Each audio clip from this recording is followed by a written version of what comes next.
for what we do. Right, exactly. Hey, welcome back to the Handlebar Garden. Today we're going to talk about handlebars. Why we change them and how we determine what's the right height for us.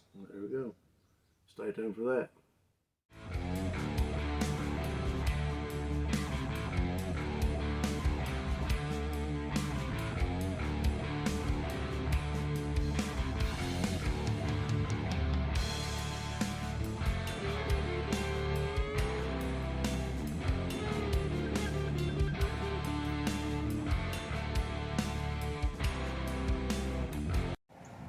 All right. How we measure a handlebar, how handlebars are measured, goes from the bottom of the bar to the highest peak. And these bars here are 16 inches. You get into that.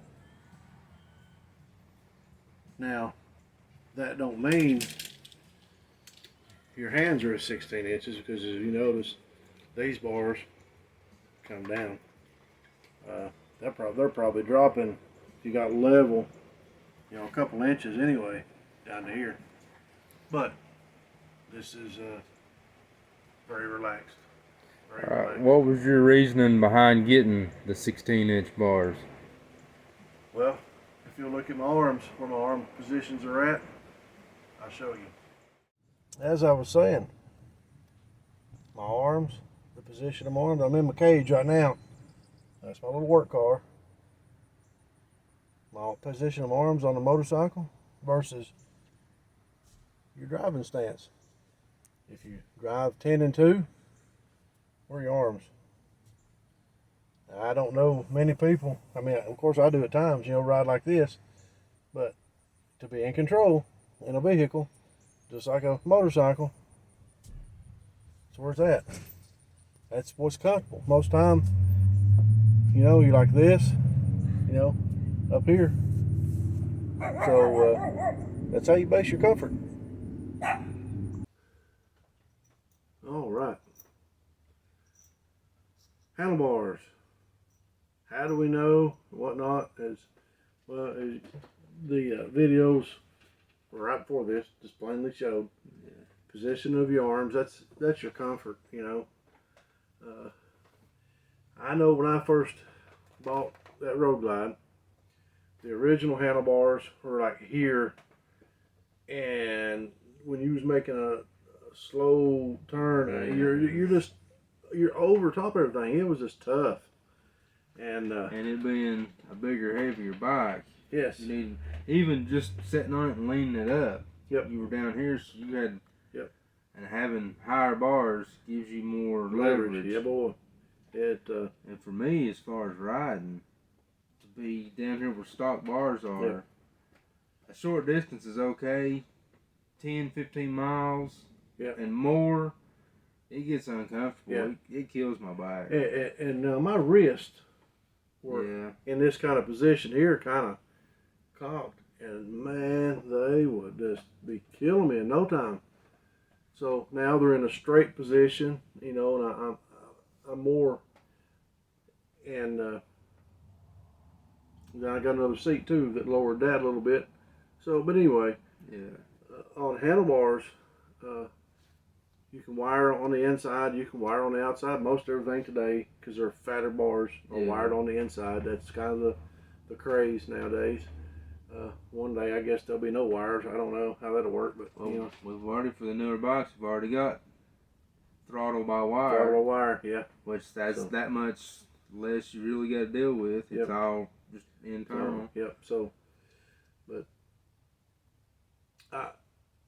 the higher bars, whatnot. I mean, it can be expensive. I mean, you can spend some money in them, but some guys at work, I think we've talked about this before, had asked me that they don't ride. But they asked me, why are you changing like handlebars, a seat, these pegs and whatnot, and I'm like, well, that motorcycle was designed for a certain size person. They're trying to hit. You got real tall people and you got short people, and they're trying to hit right in the middle to make something for everybody to ride. Exactly. So, like I told them, I said, you do it every day when you get in your car and your wife drives it, and then you drive it. You push or your seat back or up, and you move your steering up and down. Yeah. You're doing it in a vehicle. And some of them even have the pedals that move up Oh, or yeah, back. yeah. So if you think about that, I am the only one that rides that bike. I'm the rider. My wife is the passenger. She's never the rider. So if she was the rider, we would tune it to her for her comfort. Yeah. And not only comfort, but safety. Safety as well. It means a lot when you're comfortable and going around turns. Now, I will say this. When you start going, the higher you go up with your handlebars, and more or less instead of a lean kind of thing going on, you're doing more of a push-pull kind of thing. So it changes the way the bike handles. Well, that also gets into the counter steering. Yep, exactly. So, yeah, being up higher, you got to shove a little bit harder than what you would being down low. Right. So I had a friend of mine. We put some apes on his. This has been years ago, and took off down the road and tried it out. And next thing you know, he was over in a white line ditch. As early it was, and he was over in the gravel. And I mean, just thankfully there was a driveway went up there, and he went up in that driveway. And he's like, my goodness, I didn't realize that it was going to change the characteristics that much. So anyway. And you've got a lot of people out there making bars, and some of them are just dangerous. They're junk. Yeah. They're junk. Do your homework on that. I hate to bash and plug, but there's some out there that are junk. So when you can buy a brand new set of bars for half the price or less than half of what a name brand is, you gotta be kind of leery of that. Yep, your safety is at stake. Yeah. Which I know there's some companies out there that are real proud of their work, and you're paying an extra $100 or whatever just for their name. Right. But if you're buying brand new bars for $50 or $100, you're not buying much. I mean, and then used. If you're buying used, you need to check them out and make sure that they've not been in a crash. Yep. I actually made some handlebars one time. Yeah, I remember that. Yeah, and they're made out of stainless. I mean, they were thick stainless, and got the angles right, tacked them, and had a feller that actually welds for a living. I mean, I can weld, but I don't do it for a living. That makes a difference. He does it for a living, and he weld them up. And to my knowledge, though, and that's been years ago, that they're still going strong. But to my knowledge, I really don't know where the bike's at nowadays. But has to be make sure you're getting good quality. Good quality. Hope some way this might help you out and help you make up your mind on what kind of bars, whatnot. I know on the Harley Davidsons, you can go up 12 inches before you have to start changing cables and whatnot and internal wires. That's something we should have mentioned. Once you get up to a certain height, you're going to have to change your cables. You're going to have to extend your wiring. Mm-hmm. Then you have options there. Do you buy a wiring harness, or do you sit down and make it yourself? Mm-hmm. And that depends on your skill level, and right.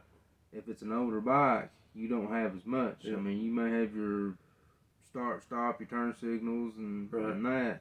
The newer bikes, you got a lot more. Yep, and I mean, there's some companies offering pre-wired too. So that's a thought. You can probably hear some thunder going on there. But yeah, you run into all kinds of. You might run into all kinds of old things. And he talked about all these controls. My old bike, I'll call it a chopper, if you will, because I've chopped about everything off of it. No turn signals, none of that stuff. I thought at the time that was silly. Rode it for years, so there was no controls whatsoever up here at all. No turn signals, no run, no nothing. No kill. Everything was down on the dash. Put it down there. Even my high and low beam, flip, toggle switch, out of the dash. But that's what I wanted at the time, and I still got the bike. But I didn't want nothing, no none of that up there. And but anyway, I mean, it's all a preference thing. What are you trying to make? You get this all the time, and probably y'all probably seen it too. Different groups. Well, what do you think about this? What do you think about that? Hey, if this look good on my bike. Yeah, if you want it, you like it, yeah, put it on there. No matter if anybody else likes it or not. I mean, there's things on my bike you might think that's just goofy. I like it. I enjoy it. It brings me enjoyment, and that's what I'm paying for. Yeah. I'm paying it for me. Yeah, you bought the bike. It needs to be comfortable for Yep. you. It needs to look like you want it to look like. Yep. Not me. Because I mean, and don't get me wrong, I love looking at sharp bikes, and I'll go through a lot of times and see ideas, Yeah. and I'm like, wow, okay, and then maybe incorporate some of that into mine or whatnot, or maybe it might even cause me to take something off, you know. So it's always a work in progress, and if you notice, we change as we get older, as we mature or get immature. We change, our tastes change, so the bike takes on different looks, at times. So, 20 years of riding, and I've just now got turn signals and a horn. Yeah, and I still forget that I've got a horn. And I was looking the other day at a Ooga horn. Yeah, it's so that might be coming. That's gonna be my next craze. I think I've yet to figure out where and what, but yeah. But anyway, it's all about handlebars. As we are the Handlebar Garden. We thought it was time to do a video on them. There's handlebars hanging right there, and there's some other out there, more handlebars out in the shop. This is the garden part of the shop, and there's the shop out there. It's got other stuff that we take off and place and consume and gather and give away and whatnot. So I talk about handlebars. Had these on there recently, or in the past, the old hand guards. I liked them, but I didn't. I liked them, but I didn't. I mean, I was going back and forth, and put a camera mount up there, and without some modification, I couldn't use it. Well, so I took them off, and really didn't know how much. Didn't think I'd miss them, as far as going down the road. Really? Yeah, but well, when we rode the other night, you can, when it got cool, I was like, yep, you can tell it blocked a lot of wind off. But I'm sure it blocked some bugs too. Blocked some bugs. So anyway, we hope this helped you out some way, help you make your mind. If you need any help, shoot us an email, whatnot, and we'd be glad to give our opinion or input. But mostly, if you like it, do it. And let us know in the comments. Yeah. What you got on your bike. Is it stock? Have you went up? What brand you used? Yeah. If you've run across something that's basically been junk. Yeah. Kind of let know, hey, Unsafe. Don't buy that. They broke on me or whatever. Yep. Thank you for your input, and appreciate you watching. Appreciate you, and until next time. Be sure to subscribe. Yeah. Hit your notification bell. It's the first time I've got to do that. Get your butt. No, maybe not. Anyway. Hit your bell. We appreciate you. Thanks for watching.